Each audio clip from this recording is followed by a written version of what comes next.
welcome to episode 4 of The Fake Marketer. Hi, Michael. We're back again. We are, yeah. It's been a few since Nick. I miss Nick. I actually miss our podcast, to be fair. We used to do them every week, religiously. Yeah. Just give each other shit. And the worst thing is, we listen back to some of them, like the first literally 5 minutes was just me caning him for looking like a meerkat.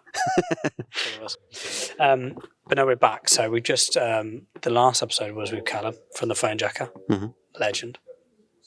So shout out to Callum. So appreciate you coming on. Today, though, we're going to be just discussing events. But not industry events, not like big events you go to. Doing your own event. DIY. Bit of DIY, your DIY event. And the reason I wanted to speak about this is because we've done this and it's become a roaring success. Was that fair?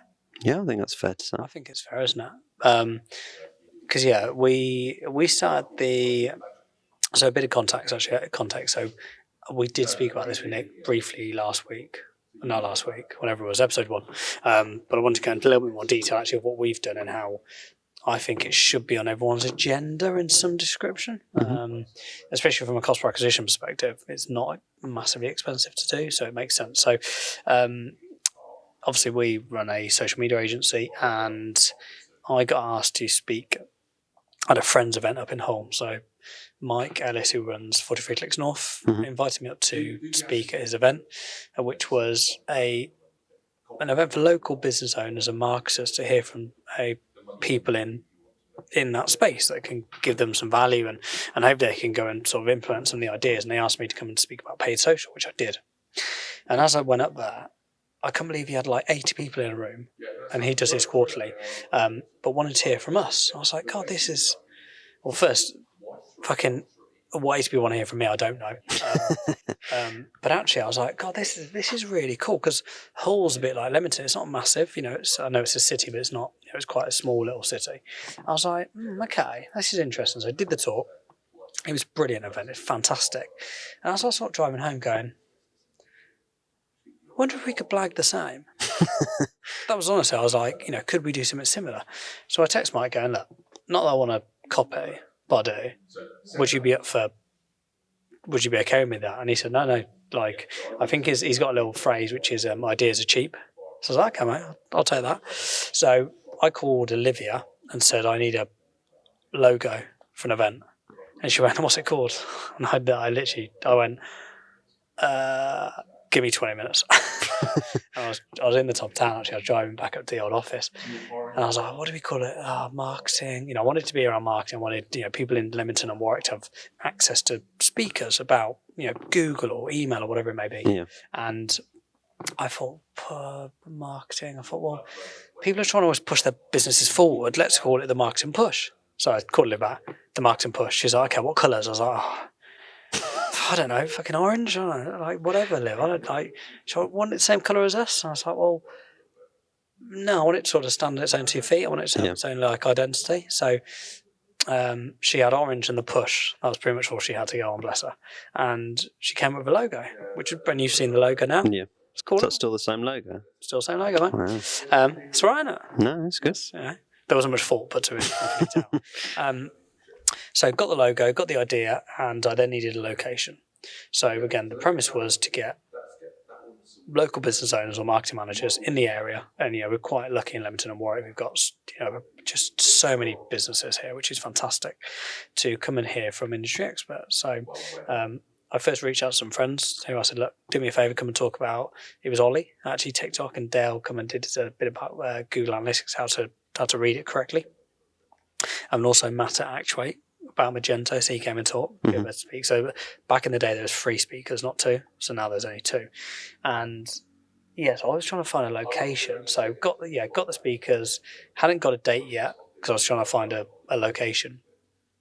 And it was 9 actually. I reached out to all the local sort of cafes, or the core cafes in Leamington and Warwick, and no one bloody got back to me at all. It was honestly, I'm giving them work essentially. We'll pay for the coffees, we'll pay for the cakes. It's going to be every month. It's going to be beneficial for you. Can you let us? And no one was keen.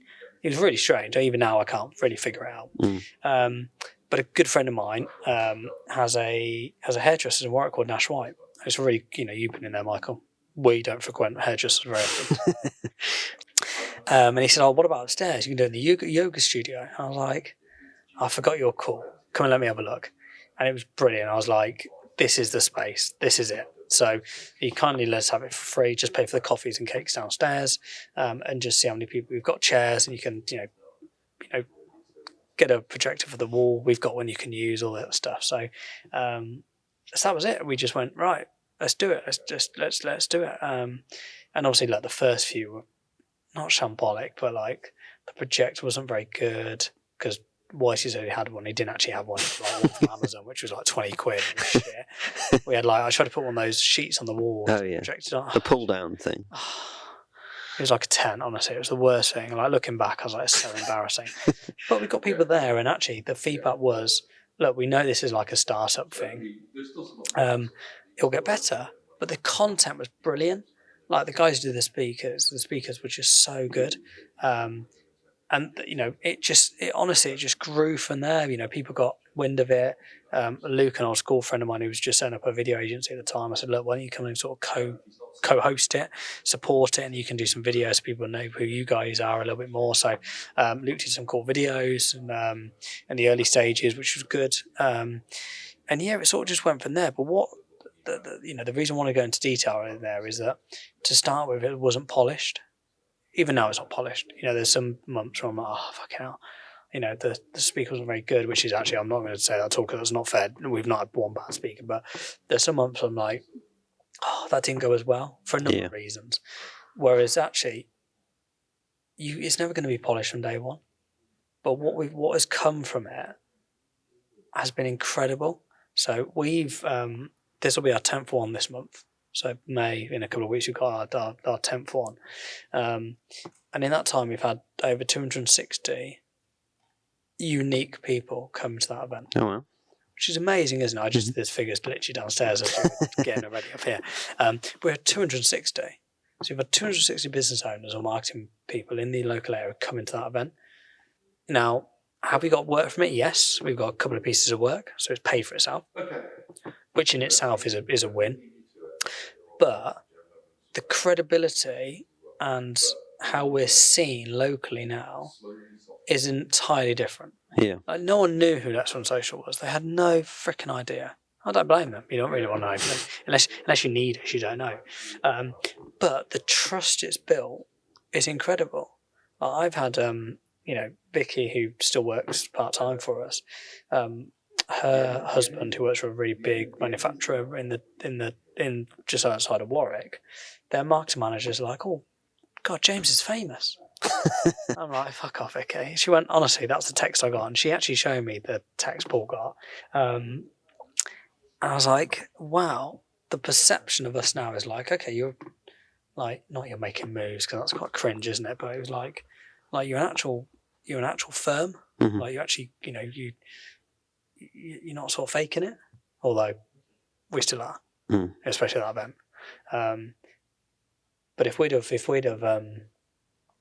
worried too much in the early stages in terms of would it have been polished enough, we'd have never got off the ground. Like this podcast, this will evolve. The Let's Run Facebook Ads podcast, that's definitely evolved. Jesus Christ, if you look at the first few episodes of that with Nick and Matt, that was a disgrace. But like I said, don't worry about it being polished from day one. If you just continue at it, it will get better. But in terms of the ROI and what that event has brought, it's brought in revenue, brilliant. It's brought trust and perception of the brand. But anyone can do this. So you could be an accountancy firm, you could be a solicitor, you could be, you could sell widgets. Think about the other episode we spoke about that kitchen firm. One of the things I said to them is, why don't you run an event for our interior designers? Sort of maybe do like a couple of things. You could do like not so much a workshop, but maybe you could do like a quarterly, architect or interior design meetup, actually at the factory, where they can see the the kitchen units being built, but there's value there. You're maybe giving them some ideas on the latest trends in kitchens or the latest worktops or certain handles or whatever it is. They can then go back to their clients and go, oh, actually, did you know that quartz worktops are the newest thing since whatever it may be? I don't know. Yeah. But you could do that in any industry, anything at all. You could do it in anything, but it's really easy. The bit that's hard is getting bums on seats and getting there. So when you looked at the first event we did, I think we got about 14 there. So it wasn't a lot. Still pretty good though. Yeah, but when you look at the pictures, it looks shambolic. It looked a bit empty. It looks fucking really empty. But if you look at the ones we do now, like the last one we did that we weren't at, we had over 60 people there. And we had to get not only the chairs, you had to get the benches at the back. So, so many fucking people turned up, which was like, that's a win. For us, Michael, that's a massive win. But in terms of that, I would say that would be the hardest bit, is getting people there. Because obviously you can't charge for it, really. We can't anyway for ours, because it's, could we charge for it? I think so. I think maybe not initially. If you're just starting it out, you have to sort of gauge the interest probably. But as it becomes more, and I think because of the value of the speakers you've got, it would make sense if you did charge for it, because what you're giving the people is like sort of advice and expertise they wouldn't normally get, I guess. Yeah, to be fair, a lot of people have said we should charge for ours, but when you look at how much hard work it is to get money off people. Yeah. And what we get out of it, I see it as a bit of a lead funnel. And again, speaking about the brand trust and all the rest of it that we get from it, that supersedes 10 quid off each person, if I'm being honest. Coffee and a cake, it costs a little bit of money each month, but actually it's not tons. It's enough. It's palatable. I can go, I can deal with that. But something else I've noticed it really do for us is, and actually this is across the board, and this includes Jakey Boy actually, up in Leeds, is that we've really, it's really sort of showcased our personality as a brand.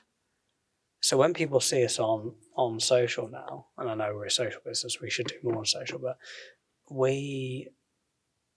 because we deal with big firms, like we deal with Ring, a lot of our clients are corporate, aren't they, when you look at them? Yeah.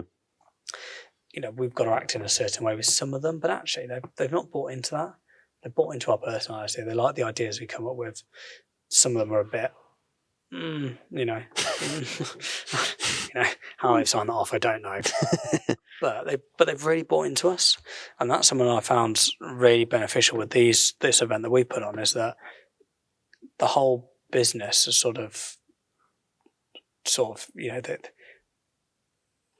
they've bought into our personality. Mm-hmm. So, all our staff have really bought into it, like Sonia and Sarah. Like Sonia, when she first saw the event, she didn't know what to expect. Now, she's come from a really big firm in London looking after the Coca-Cola account.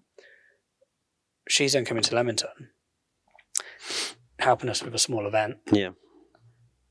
She don't know what she's getting herself into.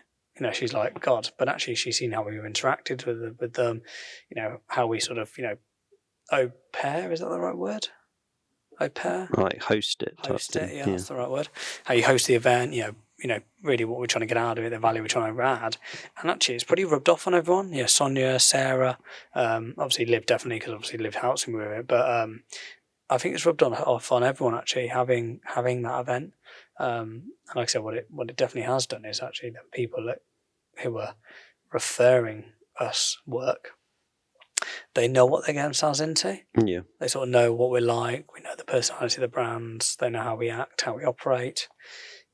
And obviously that then translates into video, which is where you come in. Mm-hmm. So we do a couple of things, don't we, from the push. So we do the sort of like a highlights reel. Yeah. So we do a bit of a highlights reel to showcase what that morning is about. Which Luke does. Actually, no, Luke does that one, doesn't he? You've done a few yourself in the past. So Luke does that one. But then we also do we actually record the speakers now. Mm-hmm. So we record the speakers, and as a bit of value add for those guys, they get that as a thank you for coming to do the talk. But then we clip those up, don't we? We do little sound bites. We put them on things like TikTok. Yeah. We need to put more on LinkedIn as well. Mike, actually, that's one thing we need to do more of.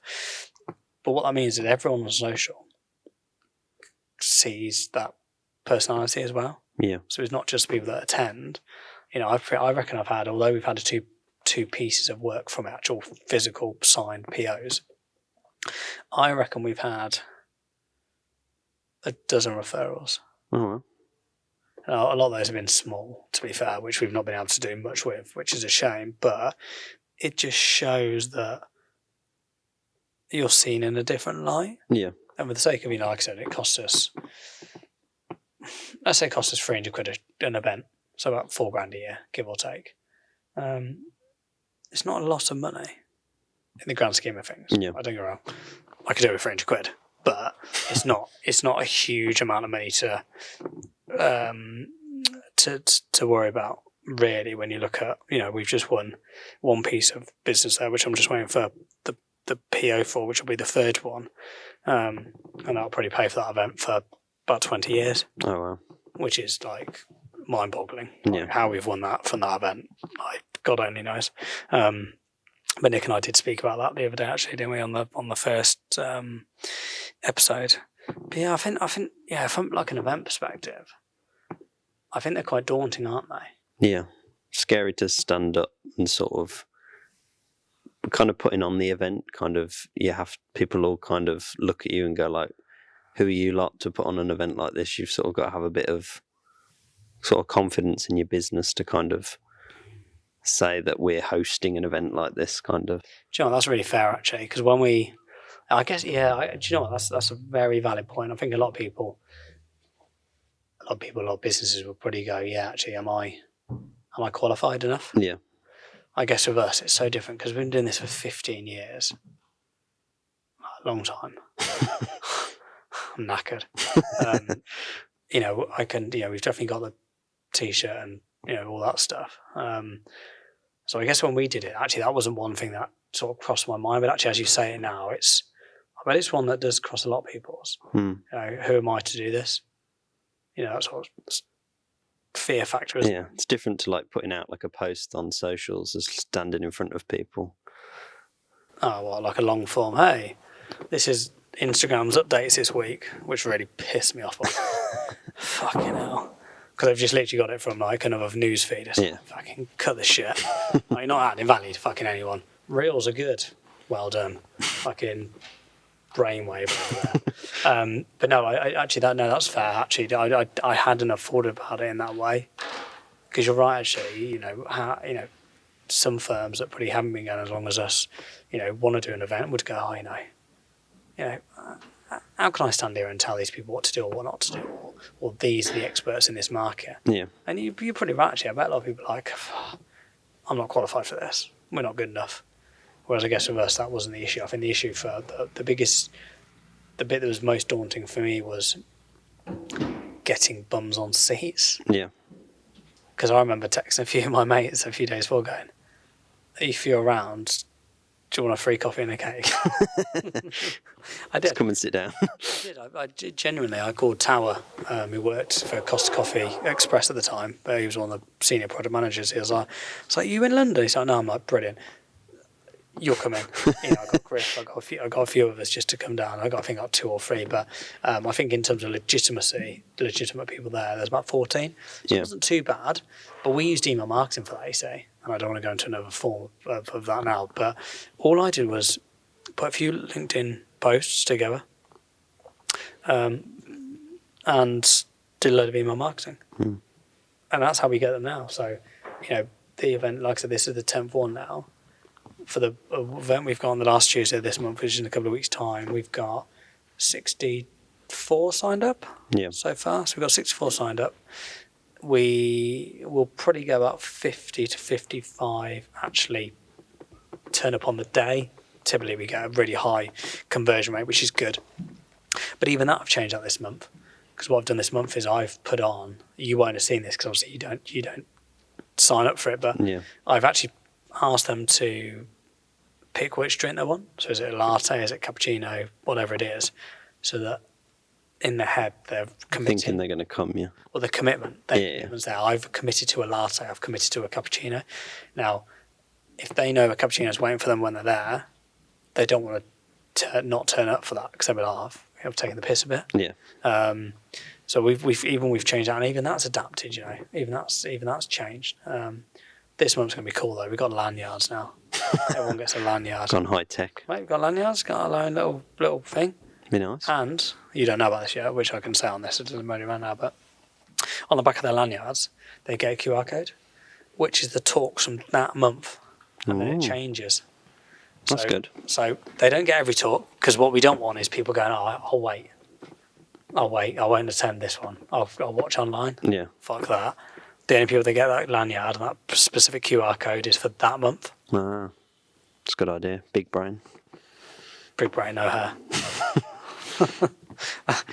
That's how it works. So yes, that's a move we've changed. It's definitely evolved in its time. God, what else? What else has how else has this event helped us? I think internally, so in terms of that personality, staff can see more about our personalities. We're quite, I wouldn't say fun. Are we fun? Yeah, I think so. We've just got a bit more personality behind. We're not too corporate We're not corporate. at all. Fucking no. No, but like we understand the corporate world because I've worked in it for years in terms of supplying to. So we know how we've got to act. But with what we do, you can't be boring. And again, this is one way of doing this, because from a content perspective, these events can bring you so much content. Yeah. If you literally summarise all the videos we've done in those 10 events, content for years, isn't there? Definitely. Really. Yeah. There's tons. So yeah, I definitely think it's helped with that. I definitely think what it has also helped with is actually staff not being proud, because that's not the right word, but I know when I gave the idea to Jake, he was not so much against it, but I think he was like, I'm looking forward to telling him I told you so. Yeah. I think he was looking forward to that, which is fair to be, which is granted, because there's some stuff he does. I'm like, can't wait for it to fail. But that's one where even the week he said, I've got to put my hands up. That was incredible. Yeah. A bit like I did with Nick's podcast back in the day, because I thought that'd be a flop. Yeah. I thought that was a massive vanity project, crock of shit. Wrong, which is why we're doing this one here, still to this day. God, what? Just trying to think now. What else has helped this event? How this event has helped us? I think it's like the sort of people that attend because they have a good experience and then wanting to talk about it, and they sort of kind of do your marketing for you because they sort of mention it. I see people on like LinkedIn, if you make a post about it, or people post photos from it, or say like, "Oh, I was at the marketing push this week." Yeah. To be fair, we're in our co-working space where we work out of Leamington, and when I first joined, I must have had, I'd say, a dozen people go, "Oh, marketing push, James." Not that I'm famous, because I'm fucking not. But it was that association that, oh yeah, and that was just through LinkedIn. But I'm not on Instagram, but Olivia tells me that every push, you may know better than I, we get loads of like... people tagging us and stuff, yeah. I've not seen any of them. Apparently they're good. So I think they're becoming advocates of it. Yeah. Like I know there's one, Shona, who comes, she's an OG. She's missed a couple though, which I was hoping she would like, just be like... 100%. 100%. She loves it, and what's been nice is the feedback we've had from it has been brilliant. Yeah. So everyone that's come is like, it's amazing. Like we get so much value from it. It's like a community of people, isn't it? From like you see the same people sort of each month. Yeah, it's a funny one with the community side of it, because I didn't want to I didn't want it to become a networking event. Yeah. I didn't want it to be that, because I want people to genuinely take some value from it and implement it. I know that's hard because not every business can implement PPC tactics or certain stuff like that. But it opens their eyes up to it a little bit, and I think I'd love to. What I want to do is at some point sit down with a few of them and say, well, what have you taken from this? I know you come every month and it's good, but what have you actually done? Like one of the PR girls, Faye, that did one, I actually tested getting some PR for the push, and it worked. It was only a local paper, like I said, but it did genuinely work. Yeah. So that was something that I implemented. Went, right, let's go away and test that. But like I said, you can't do it with everyone. But yeah, they've definitely become brand advocates for the push. Yeah. But like I said, you can do this in any industry. You know, we're quite lucky that what we do is quite fluffy. You know, marketing is, oh, let's meet up, all that shit. But you could do it for anything. You know, you could do it if you're a local solicitor firm, and I'm just using that as an example, or an accountant, because I met one down here earlier. You could put on an event for local business owners, which is the best way to fix your tax with an electric car. Mm-hmm. Now, if you're in a local town, you'd get 50 business owners turn up going, how can I want a Tesla? How can I fit all my taxes for that? But you would, because people would be genuinely upset now. Not upset, they'd be genuinely intrigued about it. Well, at one point, one of those 50 are going to convert. Don't care who you are, they're going to convert at some point. Mm-hmm. Might not be tomorrow, might not be in a week or a month or a year. They will convert. And you can do that for anyone. You could do it, like I said, for the kitchen firm. They could do that for interior designers. If you're honestly everything. If you're a manufacturer, you can do it for the certain procurement managers about the best way to buy, you know, or the best way to, whatever it may be. Honestly, you could do it for absolutely anything, and it's not expensive. Like, everyone can fucking do it, and there's no excuse. But yeah, I think we're going to end it there, Michael. Do an event. That's what basically do an event because they work. Do an event because they work, and don't worry about them being polished at the start because they won't be. They'll be shit when you look back, like ours was. I'll get you the pictures, hilarious. And be consistent. You know, like ours is every month. There's obviously some of the summer months we don't do because of kids' holiday, but actually we're really consistent with it. So if you haven't done one, just try it for once. Do it every quarter, do it once a year, whatever it may be. But try it. I think you'd look back and go, it's only cost me about 400 quid and it's worked really bloody well. You know, we're quite lucky because of Nash White's, you know, they do me a favour. But yeah, it doesn't cost a lot of money. I think you'd be pleasantly surprised from what you get out of it, content and actually, yeah, again, all the things we discussed, things like revenue and actually opportunity. So that is episode 4 of the marketing, the fake. I won't get that right. It's because there's too much marketing going on. And yeah, join us for the next one.